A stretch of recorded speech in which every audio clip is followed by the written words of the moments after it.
I'm not here to make you stay. I just need one moment right. I'm not asking you to change, I'm asking you to be real. Give me 1 hour with your heart, 1 honest minute in the dark. Don't hand me, you'll be fine. Like I'm easy to discard. If this is goodbye, don't make it cold, don't make it quick, don't lose control. You can leave, I won't fall apart, but don't abandon me. Give me 1 hour with your heart.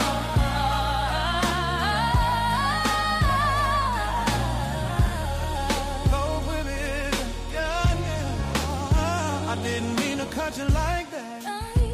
I just don't know how to stay. Every talk turns into pressure, and I shut down trying to explain. It wasn't nothing, it was something, but I'm tired of feeling wrong.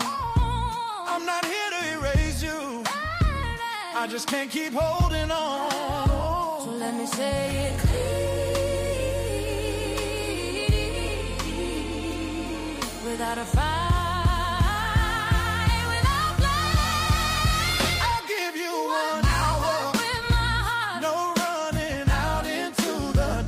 But don't ask me for forever when I don't know where we are. If this is goodbye, I won't make it mean, I won't pretend September wasn't real, I can leave, but I'll do my part. I'll give you 1 hour with my heart. I needed closure, not a cut. I didn't know how to do it, so look at me, don't make it smart. I'm looking sad. What we were, I wanna just can't be yours. Give me 1 hour with your heart. I'll give you 1 hour with my heart. If this is goodbye, don't make it cool. Give me 1 hour with your heart.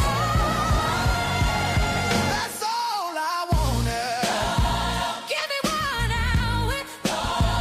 You deserve that.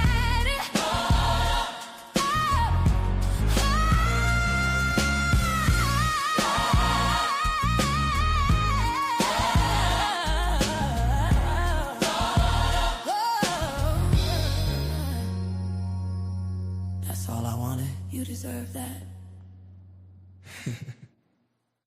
Her. Don't rush me. Just listen. I'm here. You said my name like it was finished, like you already made your peace. I smiled like I was okay, but inside I couldn't breathe. Since September we've been building, so how you drop it overnight. I'm not here to make you stay, I just need one moment right. I'm not asking you to change, I'm asking you to be real. Give me 1 hour with your heart, 1 honest minute in the dark. don't hand me, you'll be fine. Like I'm easy to discard. If this is goodbye, don't make it cold, don't make it quick, don't lose control. You can leave, I won't fall apart, but don't abandon me. Give me 1 hour with your heart.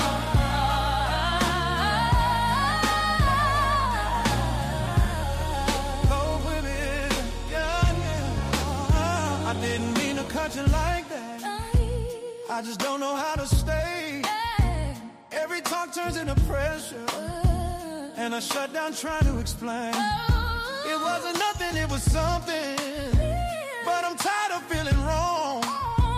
I'm not here to erase you, I just can't keep holding on. So let me say it clean, without a fight. I'll give you 1 hour With my heart. no running out into the dark, but don't ask me for forever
turkey, okay? I totally respect you wanting to put a pause on whatever this is, but I don't have anyone else I could talk to about this stuff. Like, I need you. This is nothing. It has to be. You Hey guys, welcome to LBB91 Coaching. Listen, we are back with another episode talking to you guys about Bel Air. Yes, I recently caught up and I'm on season 3. I haven't got season 4 yet. But I was watching it and I was catching up and seeing so many different attachment situations happening on that particular show. I think when I look at Bel Air, I'm looking at some of the behaviors between Carlton and Amira. If you don't know the particular people involved, the people who were just having a conversation there was Carlton and Amira. And the backstory behind this is that Carlton has unfortunately been in rehab because of his drug use. And he's met this young lady, Amira, who's been helping him through the rehab. She was also in rehab too, and they helped each other in that space. They've now come out and they're out now doing AA meetings and sponsored meetings to make sure that they can get through this rehab and get to the other side. And so in season 3, we see Carlton coming to find Amira because he's pretty much fallen in love and cares about her. And because he also associates her with his recovery, he goes to find Amira at an AA meeting, which is what her own meeting. And he tells her that he needs her. And that not only does he want her, he needs her because there is no one else he can talk to. There's no one else he can have this conversation with. And I don't know if you've ever been in a situation like that. Have you ever been in a situation where you are in such a dire pickle or something's happening to you where you feel like there's only one person in the world who can really understand or talk to you or have this conversation with? And that's where Carlton is. And so we're going to discuss a little bit about the anxious or fearful avoidant attachment style, kind of actually a bit both. And then also talk a little bit about the codependency. And so we're going to break that down in the next hour or so with you guys. So if you're around and you love Bel Air or even just love attachment styles, this is going to be a great conversation. I will have my co-host here in a few minutes as well to come and help me with that conversation. Not a problem at all. But I will kick off this conversation. I think this is such a powerful topic to be able to discuss because I think there are things inside of this that we need to be able to break down. So if you're watching us, make sure you're liking, you're sharing, you are subscribing. If you're watching us from Little Black Book 91, thank you very much. I appreciate that. I want you to use a link in the description box and click onto the YouTube called LBB91 Coaching. Go over to that side because the Little Black Book link will be closing in a few minutes. I just want to give you guys a little bit of a taster of what we're doing every Monday at 8 p.m. On our LBB91 Coaching channel as well. Okay, look, let's get into this because I think this is something that we can all relate to, right? I want to be able to break this down so you guys can see what is happening here and why I said it's a bit of a codependency as well as attachment issues going forward. Let's play this clip. Right, like, I need you. This is nothing. It has to be. You stalking me isn't going to make this shit any better, okay? Stalking, You know what? Now, what's really interesting about this particular scene here, and I see my co-host come through. What's interesting about the scene here is that, like I said, it's an AA meeting. He's obviously crashed the AA meeting and told her, why are you ghosting me? Why haven't you spoken to me? You know, I've been looking for where you at and, you know, what's anything wrong? And then he blurts out that I need you, right? I need you. And I'm sure we've all been in that space. You know, we've all written lyrics as well. You know, you're the air that I breathe. And if you're not here, I'm never going to be alive. And all that kind of stuff we said as youngsters, right?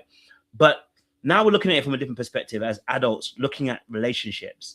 That need that he's describing here isn't one of, you know, you're the wind beneath my wings. This is a need where it's almost as if he can't be sober and he can't actually recover from his rehab without her. He's putting a lot of weight and stock into her. And it's interesting because when we talk about attachment styles, you know, we can see it. We can talk about fearful avoidance or anxious or dismissive avoidance. But what I was kind of almost touching, what I was almost kind of coming to this place was almost a little bit of codependency, right? I have a little bit of a description of what codependency is. And it's commonly described as a dysfunctional relationship dynamic where someone sacrifices their own needs, well-being to manage or carry the other person, often creating a giver-taker imbalance. In essence, we see in some aspects where another aspect of codependency can be where someone almost plays a role where they almost believe that they are responsible for the other party. And if they're not there, you're not going to get better. If they're not there, you're not going to do well. If they're not there, you can't function, almost, in a sense, right? So you're almost the person who believes that, almost, who's an enabler, almost, in a sense, believes that without their input, without their action, without them being involved, the other party almost cannot exist. And this is really a difficult place to be, because you end up becoming a caregiver for that particular person, or caretaker for that person, which is what I think Amira is trying to avoid. Right? I mean, there's a better way of obviously doing it. She told him to get lost and said, basically, I'm an all or nothing person. But in essence, what she was trying to avoid, as she got triggered in that moment, was that codependence aspect, where it's like Carlton's whole I'm going to be whole sobriety and I'm going to stay away from drugs is solely dependent on her. And I can understand that feeling of being trapped, that feeling of being a caretaker, that feeling of being responsible for somebody else when you don't even have enough for yourself. But look, we're going to go deeper into that. Let me get my co-host on, discuss more of this topic, because I think it's going to be a very powerful conversation.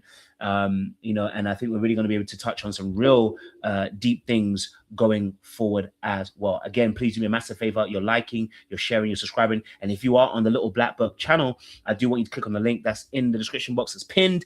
Click on it, jump over to the other side, LBB91 Coaching, because we're going to break some stuff there. If you love Bel Air, then this is going to be the breakdown for you. Let me bring on my wonderful co-host, Precious. She's a wonderful co-host of mine, very deep, very intellectual, very understanding, and has a wealth of knowledge and wisdom to be able to dispense to you guys today as well. I haven't got an AI video for her this time, but don't worry, next time I'm gonna have an AI video for her as well. How you doing, Precious? You right? Oh, okay. How are you? I'm good, thank you. I'm alive and I'm well. I'm alive and I'm well. You get me? I'm alive and I'm well. I mean, this topic is an interesting one. I find it interesting because I don't know if you got to see the clip. I can play it for you again if you need to. It was Carlton talking to Amira at the AA meeting, and he does tell her that he needs her. Now, in fact, I'll play a little bit of the clip so you can actually see it again. Because this leads to another conversation a little bit later on where she actually comes back and says, I need you to. So they're both on the same plane, but I want to just, start off this conversation with that little clip here. So I'll just play a little bit so you actually see it for yourself as well. And reverse it a little bit backwards. Yes, we just go cold turkey, okay? I totally respect you wanting to put a pause on whatever this is, but I don't have anyone else I could talk to about this stuff. Right, look, I need you.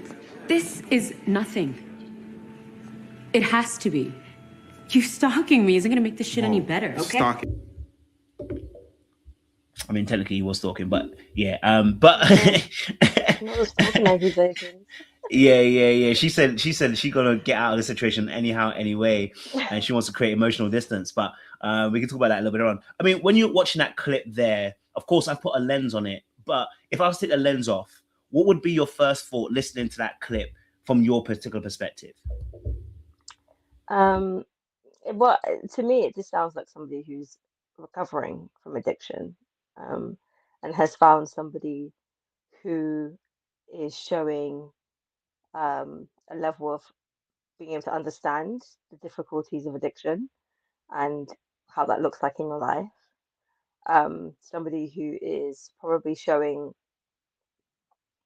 maybe not necessarily a level of enablism, but a level of just not judging you or seeing you as any less for having addiction, because you're both kind of at equal footing, because it seems like they're at some sort of addiction meeting place, it seems like. So I think there's a level of safety that comes, or perceived safety that comes with being around somebody who understands what it means to have problems with substance abuse and addiction, have somebody who isn't going to look down on you or doesn't come across as high and mighty because they're kind of in the trenches with you. And when you're sort of recovering, it's a lonely journey, because it is, every recovery journey is different, and there's a lot of there's a lot of space to relapse and have pitfalls, and it can be quite scary, it can be quite lonely, it can be quite daunting, and a lot of the times to just feel like there's a light at the end of the tunnel you latch on to someone or something that makes it feel like, okay, if I can just be with this thing or be with this person, I'm gonna find the light at the end of the tunnel. And sometimes that person is somebody who might be further ahead along on their journey of recovery, who, it seems like she's kind of stable-ish. So, it might be a situation where he sees her like, okay, you've gotten to the place where in my head, I view as the light at the end of the tunnel. If you could do it, you can help me do it. We can do this together because I will feel less scared about going on this journey on my own if you're with me. And I think again, that's kind of replicated in any form of relationship where there's a level of just feeling unsafe within yourself, not feeling able to trust yourself, feeling as though this person is like this quote unquote light at the end of the tunnel that you need to be able to be good moving forward. And if they're not there, then it means that you're vulnerable to all the things that could possibly go wrong. And it's like you put a savior lens on this person that didn't ask for that, So it could be very tricky. Yeah, it's very tricky. And I think with this scenario, of course, Carlton is himself, thinking to himself, right, it's someone I like, it's someone I'm cool with, someone I've gone through the process with already. They know what it's like. And, they're the only one that really understands, right? Of course, with family, they can understand to only a degree. So it's understandable that he feels an akin or an attachment towards a mirror in that particular space, right? Of course, then he goes to meet her, and so obviously, like, you spoke about this aspect in terms of, for her, she might have felt like, there's a lot of responsibility, a lot of pressure on her. If we were to take that away, if we were to take that into an attachment perspective, and looking at it from that particular angle, what would you align an attachment with that type of behavior where they may feel pressure, and then they may also look to deactivate and choose some deactivating strategies that create emotional distance? Because in essence, what she said was basically to him that, and actually I can play a little bit more of the clip because copyrights, we can play a little bit more. I'll play a little bit more if I say anymore. If it's okay. Stalking, You know what? You stay, and I will find another meeting.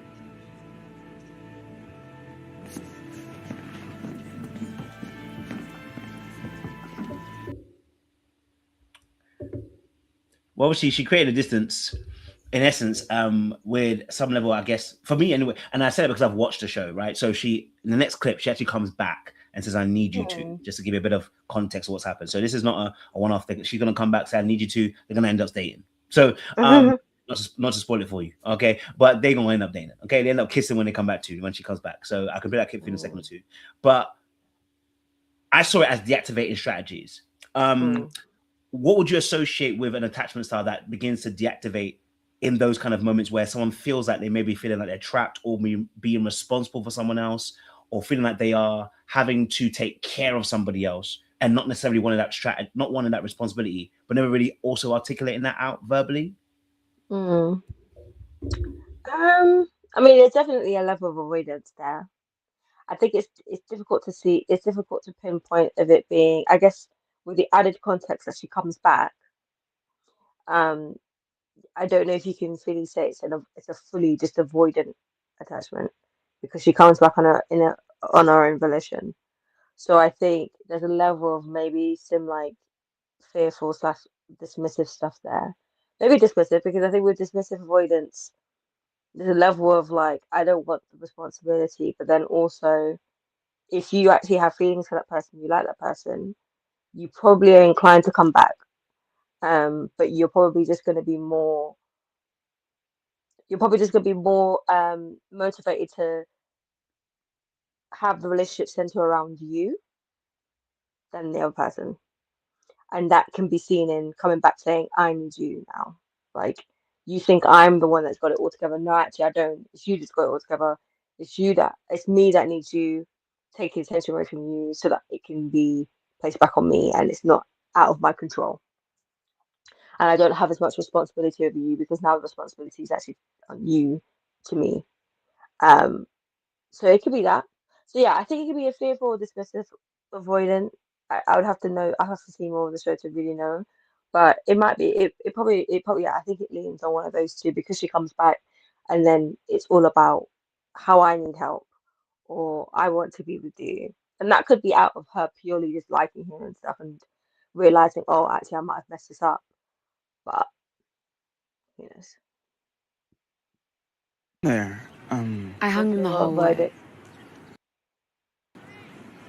You were brave and honest. I am a walking shit show. Let a lot of people down multiple times. I don't want to go too far, but just hearing her say that, Mm. my mind rang true because her first thought was to be very honest and very vocal. Again, I'm gonna be me. I like to. I know you can't make. I'm gonna make deductions. This is what I'll do when I'm coaching. You know what I'm saying? Because I don't have to be held by any hipper. So let me just say this: what I would have originally constructed from that immediately when she came back and then she said, "You know what? I'm a walking S show. You know, I let people down." Da, da, da. This was a very big admittance, right? This is it's vocalizing some inner thoughts and dialogue of how she views herself and what she thinks about herself, right? It's almost a little bit critical and a bit harsh, right? But that could be also the truth. But when I heard that, I immediately thought of the fearful avoidant aspect, right? Mainly because she connected in a way of trying to be vulnerable and open about why she couldn't do something and why she couldn't be present with him in that moment. But you're right, it did link back to then the reason why she's coming back is gonna link back to what she also needs, which is where the avoidance aspect comes in. The anxious side of her makes her want to come back, yes, but the avoidant also aspect, like you said, it's going to take something. So it supplants herself back into priority position again. But it was interesting to hear her almost talk. Yeah, I guess it was in some way almost negatively about herself. She was being honest, but she was saying, "This is what I'm struggling with." And I just think to myself, as a dismissive avoidant, yeah, we might say that, but we're more inclined to kind of come back and then almost act like nothing's happened. Yeah, we're more inclined to choose a path of where it's like, I've come back now. Let's not argue about it. Let's just, what I mean? Like, let's get on with life. Like, I'm here now. You know what I'm saying to you? Almost like really avoiding the conflict, avoiding addressing the core issue, unless I have a solution. If I have like a viable solution, then it puts me in a position of power. But without it, I'm not in that space. I'm more than likely going to ignore whatever just got said, try to come back because I feel like I'm no longer pressurized by the situation and trying to attain. I saw her and I was like, I feel that's a bit more favorable. Either way, there's some avoidance there. How did you view that scenario? Because I think that was a very important admission that she made in that particular moment. Yeah, I think so. When you want to come back into somebody's life that you've like offended, there's a level of being vulnerable and like being very self-deprecating in order for that person to feel able to try and like see you as somebody who's been apologetic. It's a way of apologizing without actually having to apologize. So I think that's what tends to happen. Like when somebody comes to you and goes, you know what, like I'm a mess. Like obviously you know I'm a mess. Like I didn't mean to do all that stuff. Da, da, da. That's just them apologizing without actually having to say, hey, I'm sorry. Like this is what this is what I did, blah blah blah. So that's very expected for somebody who kind of is in that fearful avoidant cycle a little bit, especially if, like, yeah, if you just want to avoid and you want to butt someone up basically. But it's interesting, it makes me think about how, as you were speaking and you've asked me this question, which I've probably now forgotten because my head is my ADD. But it makes you think about how addictive fearful avoidance, being a fearful avoidant can be for the person who is a fearful avoidant and the person who's with a fearful avoidant, because you kind of get like, you get the best of both worlds. You get somebody who like is probably like all about you, and then who can like dial it back again when they see, okay, I'm overstepping the mark. So it's very like seesawy. So I can imagine for someone who's got addiction problems, that becomes an addictive cycle that goes into that relationship of like that push and pull, push and pull. So yeah, I can imagine I forgot the question. What was the question, Koja? No, it was just your perspective on it and what you saw and how Yeah, to react. so So you're fine. yeah. So it's that seesaw thing, isn't it? One moment I'm pushing you away, saying, "Hey, you're being a stalker." Next, I'm going, "I think you're really brave, for what you said. I'm a mess." And it's like, make it make sense, my girl. So yeah, so it's that push and pull. And I think when you're already somebody who needs that kind of risk reward, it can become an addictive cycle. It's interesting that you said that very powerful statement about the push pull becoming the almost addiction Mm, replacement, which obviously replaces almost that feeling of having a drug, going high and then the low, right? And as you're talking, it got me thinking about her original response in terms of saying you're a stalker, which I said obviously I felt like was a deactivation strategy to kind of like push him away, but also something if she was a fearful avoidant, this could also be the fearful avoidant lash out, which is that sometimes when you are afraid and you don't know how to handle the situation, not sure how to progress forward, the lash out can come out, hmm. right? Yeah. In that space. So the word stalker is a lash out, and it's like after you finish and you've said all you've said, and you've kind of now calmed down and you've come down from that emotional arousal, then there's that kind of like, oh my God, what have I done? You know what I mean? Especially if the person doesn't come after you, It, then your anxiousness gets triggered. And you're like, oh, hold on. It's been 2 days. Why haven't you called me? Okay. So it's a Precisely, cycle. precisely. And I don't know if he did call. I don't think he did call after that because I think No. once he says a stalker thing, I don't think he could. Yeah, he stood So his now she ground as found he him at his should. place. Exactly. So Exactly. She came to him. She was like, now she oh, came wait, to hold him, on, no. There you go. and That's that why you got links to the different now. addiction. But then that does link to the addiction aspect, right? And I think that also is something when I'm always trying to talk to clients about if you are dealing with any attachment style, that the over focus on the other party's behavior will cost you your own sanity, right? Because for Mhm. instance, if you try to, let's say with the young lady here, she's called you a stalker and then she's come after you. If you're then not focusing on how you feel, right, and what's actually happening with you, you're going to identify with the event, which is okay, she's come back. Okay, cool. But the cycle's about to start again because nothing's been Yeah. solved. You know what I mean? Mm. So then there needs to be that conversation around what are our standards, what are our behavior values, how do we want to engage, how can we make this safe so that this particular behavior is not happening on a regular basis, because of course it's not going to stop immediately, but what's not going to stop on a regular basis, how does it even affect you? The fact that she's called a Yeah. stalker, now she's coming after you. We haven't even spoke about how that's even affected us because we're so happy that a person's come back. And that usually is the indication of the wound that we also have within ourselves, that we are not able to even pay attention to how we feel in that moment. We're afraid maybe, or we are anxious or whatever, because we've just got them back. We're scared we're going to lose them again. I just lost you a minute ago. So now I gotta be careful how I speak to you now. You know what I mean? Yeah. But I think it goes back to what I was saying before about like her trying to apologize without actually apologizing for what she and Mm, acknowledging what it is that she said and did. And I think it also goes back to the idea of like it's almost like um a fake idea of progression, of growth. Because I bet you any money she's gonna leave that situation thinking, oh, I've grown. mm, I lashed out, I did all the things, but I came back, apologized, I was vulnerable because I told him my life is a mess. I did all these things, I made amends. It's gonna be viewed as this like fake progress being made, but actually there's no progress being made. All it is we're going around in circles. And mm, sometimes, especially if you're somebody who is over therapizing things in your life, or there's areas where you're like, okay, I need to improve, I need to improve, I need to get better, I need to change. That false idea of like, oh, I'm getting better, or I'm learning, I'm healing, it's a work in progress. And actually, when you look at it and you look at the span of what's happening, you haven't actually progressed at all. You're still in the same cycle. It's a different problem each time. Um, but so yeah, and that other person is just so busy trying to keep you in their life, they don't have the capacity or the wherewithal to think about actually why is it that like this is happening all the time and it's the same things over and over again. They don't have the capacity to look at that because they're so busy just trying to keep you like in their life, really.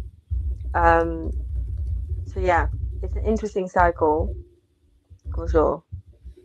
I don't know where I would put Carlton though, because you could say he's anxious, but he didn't go after her, or maybe he was waiting. Who knows? That's very true. But you could say you could argue dismissive avoidance, but I don't know.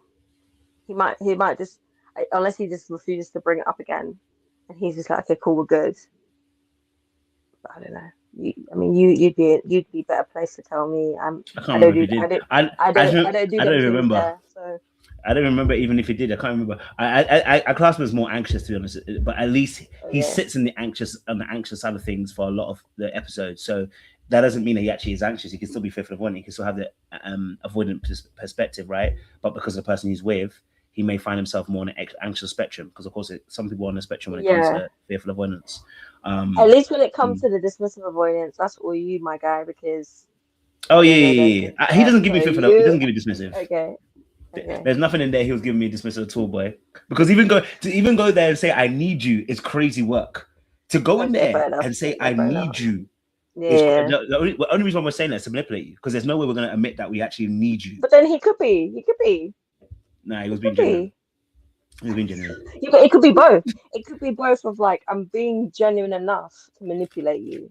And then he still didn't work. He's like, shit, then okay. But then she came back.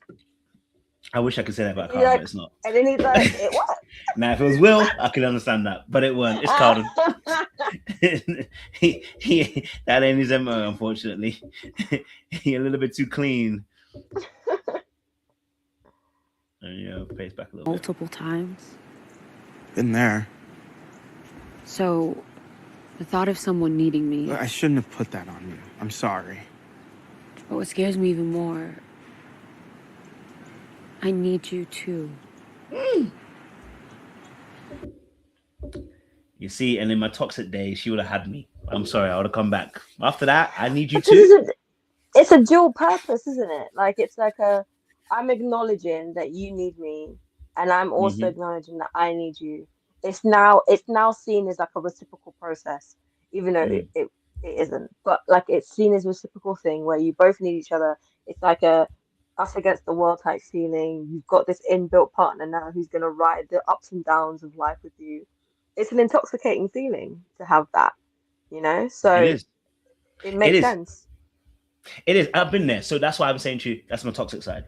Oh, because must be nice. Hear to hear the tone, some of us have changed. But to hear the tone in the way that she said "I need you" and the way he said it, right? I've been there. I know that's not for me. That's not from a healthy place.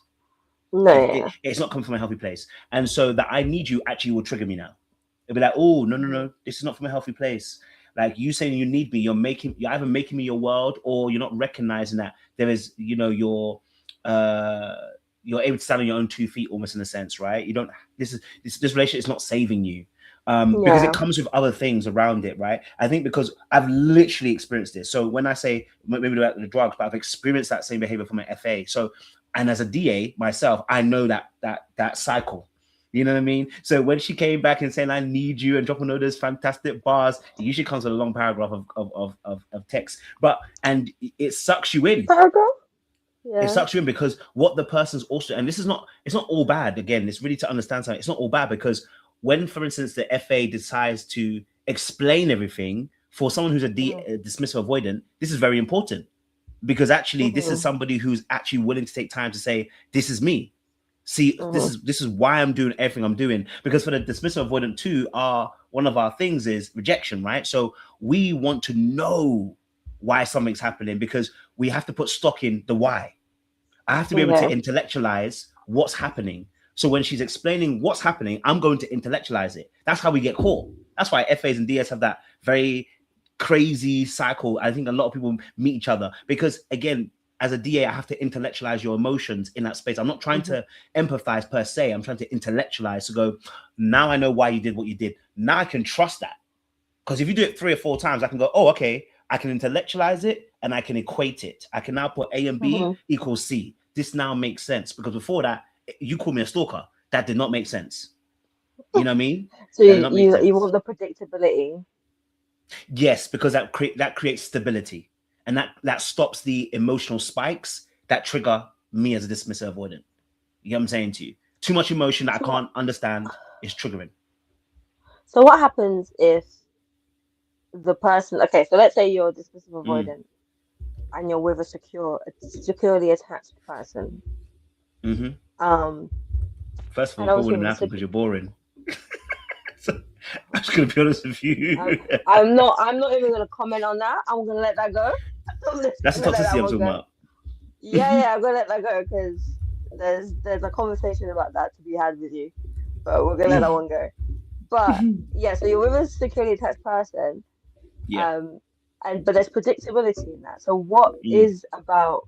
So what is it about the predictability with the FA that's different to the predictability that you're getting from someone who's securely attached? Because a secure person isn't chasing me. Oh, so you okay? So you want to feel like you're being chased. I want to be chased, but don't catch me. So, But then okay, also don't, but don't so what don't you do the want? same thing to me either. So you want to be chased, and then when I you're need to feel caught, desire. Yes. you want to Mhm. be let go. Yes. I want to be. I want to be caught. I want to be caught. Chased. No, I want to be chased. Sorry, I want to be chased. I don't want to be caught. You know what I mean. And I want you to So how does being recognize. caught looks like? Huh? How does being caught look like? Court really and truly is actually more about me than it is about you. It's like I don't want to emotionally stabilize myself in a position that I have to be vulnerable with you. You see what I'm saying to Hmm. you? Where now I start to have feelings that are going to dictate how I'm going to behave towards you. I feel disempowered in that moment. Because now, if for instance, like when she said "I need you," I can maybe say "I need you too." In that moment you said it, I can say it, but I'm probably not saying it in the same way she's saying it. I'm saying it in a way like, okay, you've opened yourself up. I can match you there, but I don't have to be necessarily vulnerable when I do "I need you" because I didn't lead in that. You did it. You know what I'm saying to you? So I can Hmm. say, "Oh, I need you too," but what I'm really talking about is I need your desire. What I really need is I Hmm. need your desire. I need your wanting. I need yes, you're wanting after me. That's what I'm requiring from you. You know what I mean? Because then that lets me know I'm still in power. I'm still in position, and I haven't given away all my power in the situation as of yet. You know what I mean? So yes, chase like she did there. Beautiful, wonderful. Come and say you need me. Wonderful, excellent. And then when you explain yourself and you say you did X, Y, and Z, even better. I can now put two and two together. You know what I'm saying to you? Wonderful piece of work. Do you know what would be really interesting to find out? Because it just came Hmm. to my head. It'd be really interesting to have some research on the correlation between being a firstborn child and that being a dismissive avoidant. I think it's probably very, very high. Yes and no, but yeah, I think specifically men being a firstborn son and being a dismissive avoidant because yeah, it's an interesting. I think there's a. I feel like I can imagine where that pattern started from. Mm, yeah, comes from African parents, right? So you have such have African parents who, being strong. You have to. You're the firstborn. You have to go out into the world. You must go and stamp your mark, and there's no one going to help you. Really and truly, I can actually pinpoint some of those behaviors where they're coming from because I can see them. So things like, you got to go. If I've got to go somewhere, make sure you know how you're getting there and getting back by yourself because I'm not coming to pick you up, right? I know there are key moments in my life that maybe like I'll go and play football or an award show. Maybe my mom might turn up for some of the award shows, one or two of them, but most of the time they weren't turning up, right? Mm. Then obviously being a firstborn, you have to learn things and you have to look after your siblings. You lose summer holidays. You're always in a position. You're pretty much parentified early on, right? So you kind of learn a lot of those things. You're literally a parent. You're disciplining. You're looking after. You're feeding. I'm changing nappies. I'm doing everything. I'm literally a third parent. So at that point, there is a dismissal of your own emotions because you really haven't had time to sit in it or be taught to sit in it because you never witnessed that with your parents either. When things were happening, they dismissed it too. So you never really learn those things in essence. Key moments in my life where things will happen. I try to explain myself, and they'll be like, "It doesn't matter what you said. You're still going to get beat because at the end of the day, you did X, Y." So that makes you very much conscious that emotions don't solve issues, and emotions do not get you rewards, and emotions don't pay the bills. So at that point, there is none of that. Let's get too emotional in that particular space, you know. So yes, in that instance, you do find yourself in relationships, kind of replicating that. But in this instance with here, you know what I mean. It's, as a young lady was saying, you know, and I need you and coming back and explaining. I think the parental or parentified aspect of me also goes, okay, you've explained yourself at least, you know, like, all right, you know, you look like you're being remorseful, but there is maybe just when the parentified, maybe, or maybe just be dismissive, avoidant, could be either two. You got one or two chances on this case. You do that another, you got two more, you got two more times maybe maximum before I go, you're doing it on purpose, and there is no comebacks from this now. I'm going to literally create an emotional divide between me and you that it's gonna be very hard to come back from. I can come back from it. It's gonna be very, very hard. It would require you to change your behaviors, and I would need some recompense, and I don't know what that recompense would be. I would need you to provide restitution, if that makes sense. Yeah, it's interesting. I guess I'm trying to contextualize it in of like, I think there's some let's say in the context of firstborn children, right? There's some firstborn children where it doesn't manifest in a dismissive avoidant attachment. Like, for example, I know that when I was younger, I used to be more anxiously attached. As an adult now, I would say in this moment in time, I would say I'm more securely attached.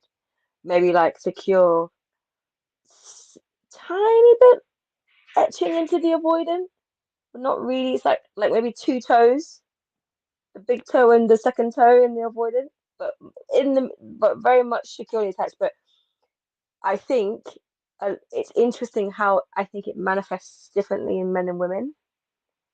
That attachment of your emotions being dismissed for a man I feel like maybe can form into that dismissive avoidance, and then maybe for a woman it turns into more of an anxiousness of, I agree with that.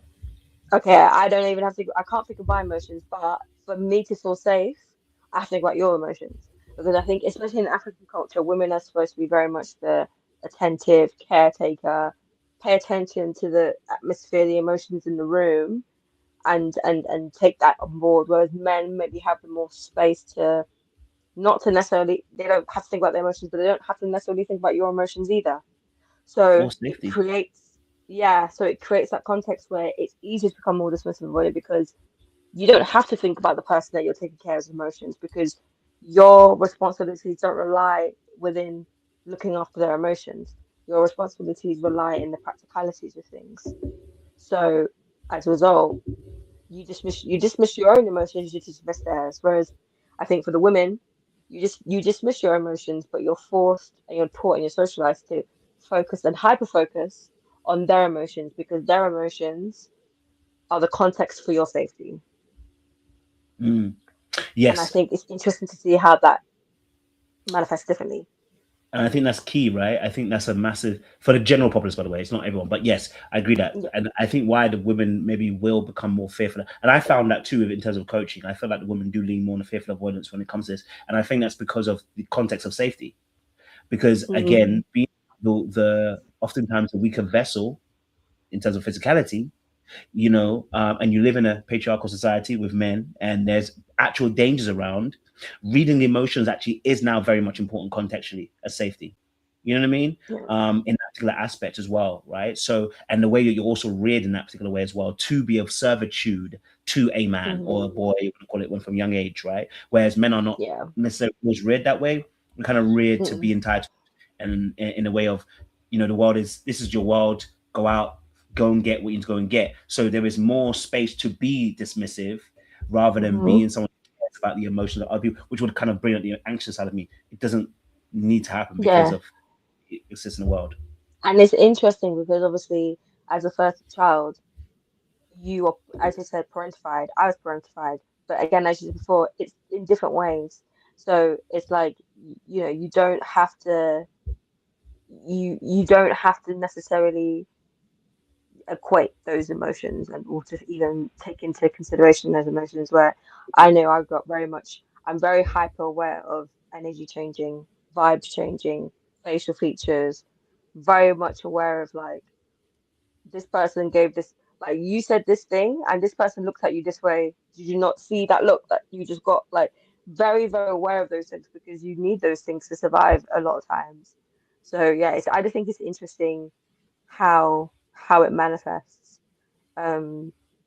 See, that's Yeah. interesting. So That what you described there, and this is why sometimes I wonder if I'm more fearful of when I'm DA.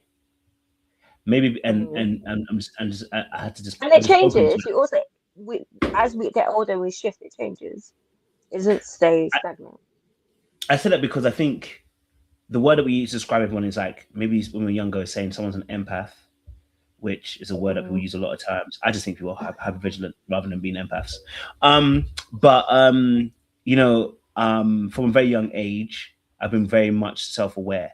You know what I mean? Like really young, and almost like living inside of my head. I could hear the thoughts, if you know what I'm saying. So I'm Mm-hmm. talking to the Mm-hmm. thoughts, but I'm also recognizing patterns.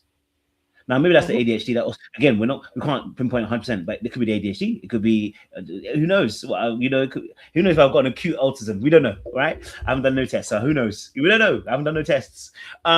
But you know, I have for me, pattern recognition is a massive thing, and also having one parent that's slightly angry.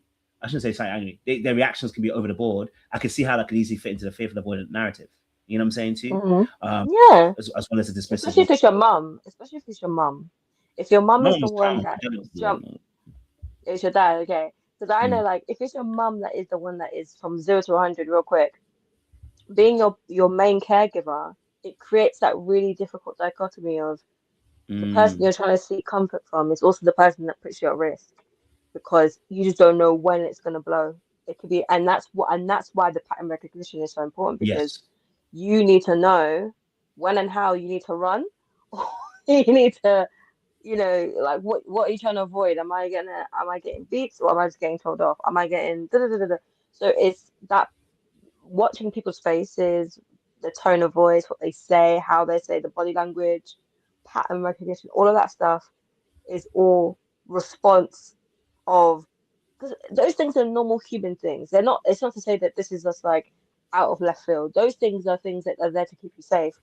But if those are your default ways of behaving, that shows trauma. That shows complex PTSD of you've been in environments in which that is your just day to day, and it becomes how you maneuver with things. And there's a lot of research to show that that complex PTSD in early childhood can be some of the things that do lead to things like ADHD because your mind is running and there's so many stimulants, there's so many things going on, it's not stable, and it creates these things that lead to further issues in later life. Outside of that, that's where you also get the attachment stuff of you don't know you don't know what to trust. And I think as a child, when you're looking for the patterns, you're doing it just as I said to protect yourself, but also there's no explanation behind it because parents are not going to tell you why they're annoyed. They're not going to come home and say, hey, by the way, my manager talked to me like I was poo on their shoe. So when I came home today and I saw that you didn't put the meat out, I took it out on you. They're not going to explain that. So I can imagine as a dismissive avoidant, if somebody then takes the time to explain, hey, it's not your fault, it's me. There's validation that comes out of that. There's safety that comes out of that. Of oh, okay, it isn't me. I'm not the one at fault here because you've probably grown up in a household where if something went wrong, it was your fault, and there was no explanation as to why it was your fault. It was just your fault. So if somebody is able to give you an explanation to say, hey, it's not your fault, it's me. It's not even. I don't even know if it's necessarily power back. I think it's an element of validation. I think it's an element of no, you're okay. You're not in the wrong. You didn't do the wrong thing. You're not the bad person here. It's me. And I think that there's a level of I don't know the word is, but this feeling validated, feeling more kind of like Being seen. okay, yeah, that comes with that. I can imagine. Yeah, I mean, obviously, I think as a kid, especially with this dismissive avoidant households, emotions are not explained. So, like you said, obviously, you know X and Y. That's why I said intellectualizing, because when parents explain something, they explain it as you did this. This is why you're getting this punishment, right? Mm-hmm. So we understand x plus y equals z. That's a very easy equation. So therefore, when we look at people, we're also looking for x plus y equals z, Mm-hmm. right? So when the person then takes the time to also explain the reason behind it, there's a bit more understanding, because now we're like, okay, there's a part of us that's wounded that never got to explain, and when you're explaining, there's a part of us that can identify that, but only to a certain Mm-hmm. degree. Meaning, what I mean by that is continual behavior, which is explained, will now look like you're purposely trying to take advantage of my kindness, and at that point, Mm-hmm. that part is what we get triggered by also. So that's why I said Mm. I got like maybe 2 or 3 of those cuts, and then it's over. After that, I'm signing out. And I guess that's where the avoidant part comes in, because I guess if you're more Hmm. anxious, those two, it would be 5, 7, 8, 9, 10 Mm. times before that becomes apparent. Um, or you would know it intellectually, but you wouldn't really be able to do anything about it because there's a lot of fear and of not being able to trust that you're making the right decision, or that things will be okay if you cut it, or that you might get rejected if you say something, or or it'll be made your fault if you say Hmm. something. So yeah, I can. Yeah, Which you it's a could get if very, if you're doing a fearful avoidance, you could get that. what of them saying it's your fault. Not saying that we haven't got our own hangouts. We've got our own hangouts. We don't sometimes take Yeah, accountability, or we brush yeah, things off as well. Everyone's got their thing they work with, but and that's why I say it's I can't. I learned through the coaching people, you can't focus on the other person. If you focus on mm, the other person, you will lose sight of what needs to happen. For instance, if yeah, the yeah. FA comes back and then it's feeling like they I need you, and they're saying they're sorry, they're all those things, I have to be able to say, okay, cool, but give me a minute, because my natural response is say, okay, cool, and accept it. But then there's a delayed reaction. So maybe if I haven't actually really paid attention to how I feel, the reaction is going to happen. Maybe not now, but when I get home, I now suddenly feel, whoa, I didn't say anything back. I just let it happen. Da, da, da. And that's because now we feel a Yeah. safety being isolated and being alone. We don't co-regulate very well. So in this moment, me now having feelings, I'm putting that aside to make sure that this situation gets sorted out and I'm away from the conflict. But as soon as I get home, I'm like, nah, they just said this, that. And they're gonna come back and just say, I need you. And then da, da, da. And so now I have a choice to make. Do I go and have a conversation with you? Or do I hold on to this and let it go and let us continue as we go?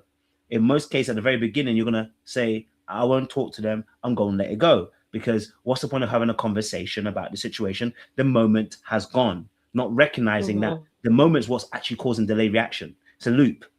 So every time you say Mm-hmm. it's not the moment to talk about it because it's already gone, it's how much you're further delaying your processing power to be able to react in the moment when you have a situation. So we'll choose the avoidance. All right, Mm-hmm. cool. So that's strike number one. The next time this happens, oh, we're on strike number two. By the time the third one comes, if you even get to a third one, we've got two choices. I feel we have two choices for dismissives. They go, depends on what side you go on. Some go into, I'm not saying a word. I'm just disappearing. Ghost.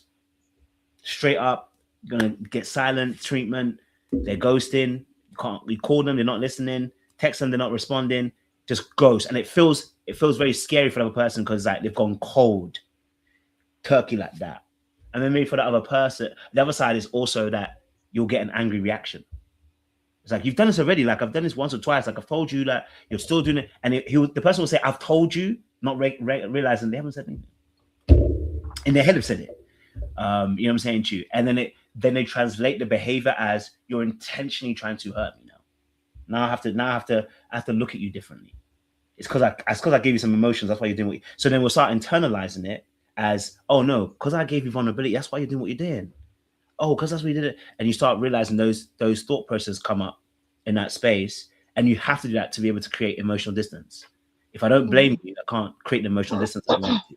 I have to change that behavior. So yeah, oftentimes though, we just sneak away. We'll go cold, we'll ghost, or silent treatment, sometimes as a punishment, but sometimes also just to protect ourselves in that space. Depends on what you have to analyze what your motivation is as a person, but in that space, yeah, a lot of those things do happen. Sounds like a lot of work.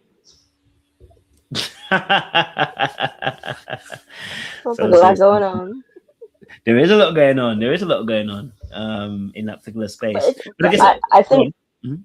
and I was just gonna say, I think it's just interesting because I think even as you were describing it, I was like, oh, I can identify with some of those things. So that's what it makes me think of, like, at least when I was younger, I could definitely identify with a lot of those things. And for me, I think as I've gone older, I've thought about my attachment styles. My attachment styles were probably very a little bit of all of it when I was younger, and as I've gotten older, I think I've figured out actually I ain't got time for all of this. It's either you're focused or you're not. Like all of this up and down, hoopla, left, right. I ain't got time. I'm tired.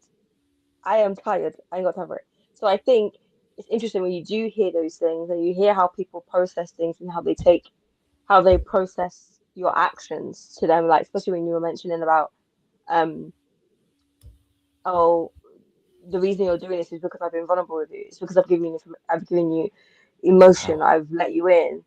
So yeah, and it's like now it's like okay, now you're doing this because I've allowed you to. You're disrespecting me now. It's seen as a Mm, son disrespect, which is interesting. So yeah, I never thought about it that way, but yeah, it's interesting to see that, and I think you could probably imagine where that happened. You know, maybe times when in your younger hood, when you're a child, where you might have tried to be vulnerable with a parent.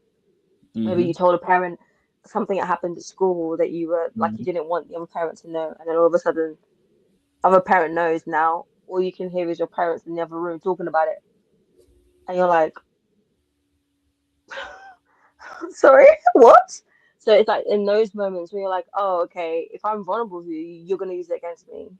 If I cry or if I say, oh, I'm upset, or I take the risk, I take the psychological risk or this emotional risk to express how I feel or something, you are gonna use that against me. And then later on, at some point in time when you're angry, you're gonna bring it up again and say, that's why you do this and da da da da da da.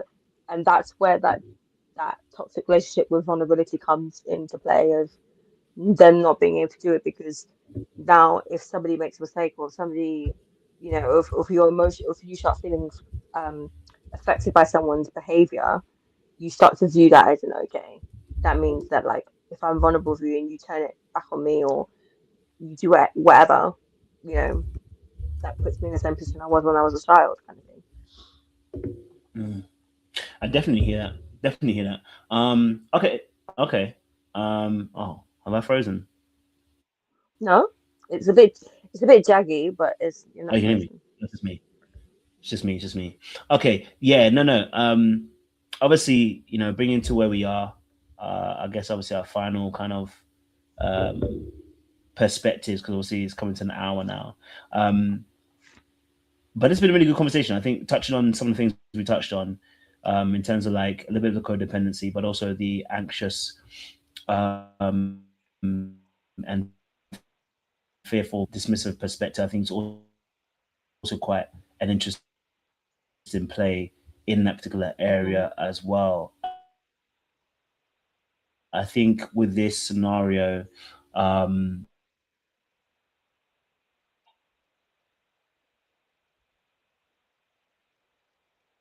Oh, I think you're frozen. Oh no. more of their politics, relationship, vulnerability that both people be able to explore that more maybe in episode three. But there is another thing I want to explore probably is the Philip Banks when he has the kiss with thing to explore in episode three as well. I don't know how I'm going to link that to attachments, but I'll find a way in essence. You But final you words, might have precious. My screen is frozen by the way, but yeah. yeah, I was gonna say you might have to repeat some of that because the whole thing was frozen. I didn't hear a word you said, but I heard something about Philip Banks and a kiss, and I'm here for it. Um, Final words. Oh no, you frozen again. I don't know if people can hear me. Hold on. Oh, are you there?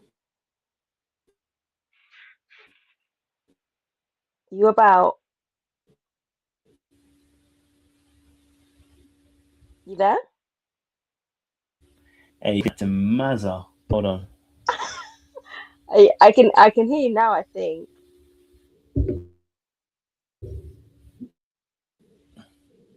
Yeah, Can you? I can hear you now. Hold on. Okay, you've unfrozen. Can you hear me? Yeah, I can hear you. I'm unfrozen now. Yeah, I see myself Yeah, slightly unfrozen, but I don't know what's going on. there's a delay, but I can hear and see you moving. So. Man, I don't know what's wrong with this thing, It's man. technology. Doing Technology me likes to dirty. pick and choose when it wants. It picks and chooses when it wants. It's not your fault. It is what it is.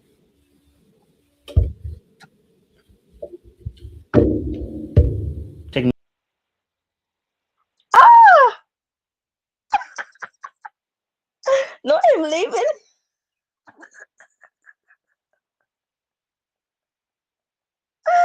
Hi guys. Yes, it's just me. I think I probably should leave. I think he left. This is hilarious, guys. This is crazy. Technology, it will do you dirty. Technology, it will do Technology. it for like 1 minute. It became the fashion show. I don't know what's going In on, my bro. show, I was like, guys, You can end. You can go on. You can end it. Then go on. Feel free. I'm gonna be a YouTuber now. Like, share, and subscribe, and come back in a few days for the next video. Yep, for episode We 3. got more videos. We got more videos coming for you for your head top. So keep tuned, keep focused. Absolutely nuts behavior. Nuts behavior. Well, we're not back next week actually because I'm gonna be going towards Bali, so I won't be here. Man's going to Bali. Bali. So we're back in 2 weeks' time, actually. So we're back in 2 weeks' time, Oh, which I'm a will little bit you? annoyed by because I want to keep the momentum up. Unless there's another day, maybe I can do a Tuesday. We'll see. Actually, just keep the momentum up. Will you now? Back in 2 weeks from Bali, huh? I won't do it, bro. Guys, we're going. Don't let her get into anything. We're going to Bali. Good night. Good night.